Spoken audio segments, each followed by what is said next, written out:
Hello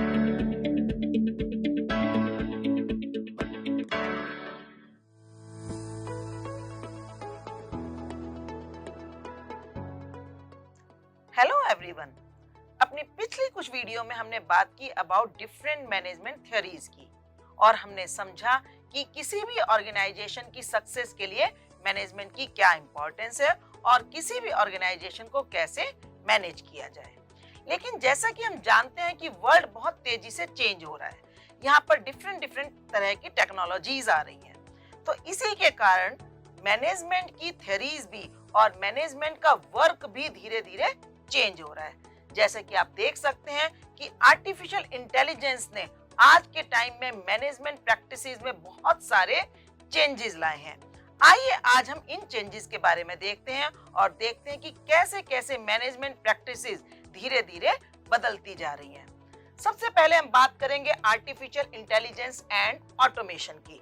जैसा कि आप जानते हैं कि आज हर चीज को ऑटोमेट किया जा रहा है, तो यहाँ पर मैनेजमेंट भी आजकल रूटीन टास्क को केवल आर्टिफिशियल इंटेलिजेंस की तरफ छोड़कर आज ध्यान दे रहे हैं ज्यादातर हाई वैल्यू टास्क पर। मींस जो टाइम कंज्यूमिंग टास्क हैं वो एआई की तरफ शिफ्ट होती जा रही हैं और जो हाई ऑर्डर थिंकिंग टास्क हैं वो आज मैनेजमेंट खुद से कर रहा है। और इसका हमें बेनिफिट हो रहा है कि ऑर्गेनाइजेशन में एफिशिएंसी आ रही है, कॉस्ट रिडक्शन हो रही है और फास्टर डिसीजन मेकिंग हो रही है।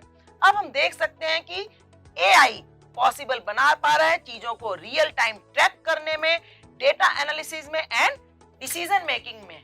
यानी कि एआई ने आज के टाइम में मैनेजमेंट प्रैक्टिसेस को बहुत ज्यादा इफेक्ट किया है। इसके अलावा हम देख सकते हैं कि आज के टाइम रिमोट वर्क बहुत ज्यादा बढ़ता जा रहा है।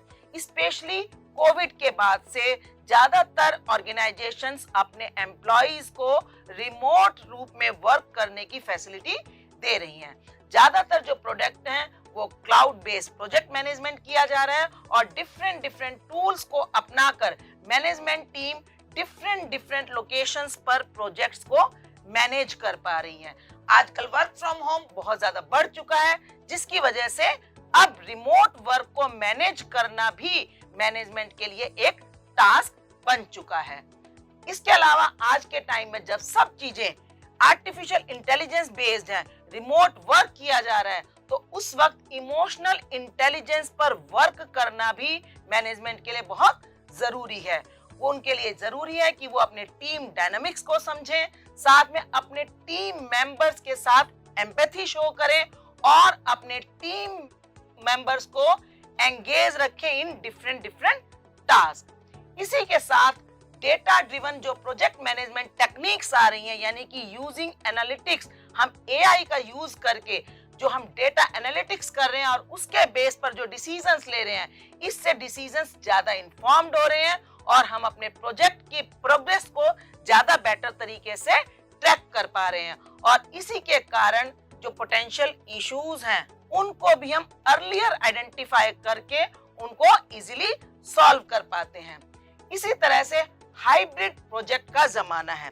आज के टाइम में जो प्रोजेक्ट्स हैं वो दो तरीके से किए जाते हैं। एक ट्रेडिशनल तरीके से प्रोजेक्ट मैनेज किए जाते हैं और कुछ होते हैं एजाइल प्रोजेक्ट मैनेजमेंट। और आज का टाइम ऐसा है जिसमें किसी भी प्रोजेक्ट को हम हैंडल कर पा रहे हैं थ्रू डिफरेंट मेथड्स। इसी तरह से हम देख सकते हैं कि आज के टाइम में मैनेजर्स सॉफ्ट स्किल्स पर ज्यादा वर्क करते हैं, क्योंकि जो हमारे टेक्निकल इश्यूज हैं वो ज्यादातर एआई हैंडल कर रहे हैं और जो प्रोजेक्ट मैनेजर्स हैं ज्यादातर अपनी सॉफ्ट स्किल्स जैसे कि कॉन्फ्लिक्ट रेजोल्यूशन पर वर्क कर रहे हैं, ताकि हमारे जो टीम मेंबर्स हैं उनमें कॉन्फ्लिक्ट्स ना हो। सारे स्टेक होल्डर्स को अलग अलग तरीके से एंगेज कर रहे हैं, नेगोशिएशन पर वर्क कर रहे हैं कि किस तरह से वर्ल्ड वाइड वो नेगोशिएशन कर सके, अपने टीम मेंबर्स को कोच करना, उनको गाइड करने पर वर्क कर रहे हैं और साथ में डिसीजन मेकिंग स्किल्स पर वर्क कर रहे हैं। इसी तरह से जो आज के मैनेजर्स हैं वो प्रोजेक्ट्स को अपनी ऑर्गेनाइजेशनल स्ट्रेटेजी के साथ इंटीग्रेट करने पर भी वर्क कर रहे हैं। वो ये चीज देखते हैं कि जितने भी हमारे प्रोजेक्ट्स हैं वो ओवरऑल ऑर्गेनाइजेशनल स्ट्रेटेजी के साथ अलाइंड हो। इसके लिए वो ध्यान रखते हैं कि जितने भी प्रोग्राम्स हैं या पोर्टफोलियोज हैं या जितने भी प्रोजेक्ट्स हैं वो सारे के सारे एक दूसरे के साथ इंटर कनेक्टेड रहें। इसी तरह से क्लाउड फर्स्ट स्ट्रेटेजी जो आजकल आ रही है, जहां पर लोग वर्ल्ड में किसी भी जगह पर बैठे हुए किसी भी प्रोजेक्ट पर काम कर रहे हैं, उसकी वजह से फ्लेक्सिबिलिटी है, एक्सेसिबिलिटी है और कॉस्ट एफिशिएंसी आ रही है। Cloud solution support remote work and hybrid work models पर वर्क करने में हेल्प करते हैं।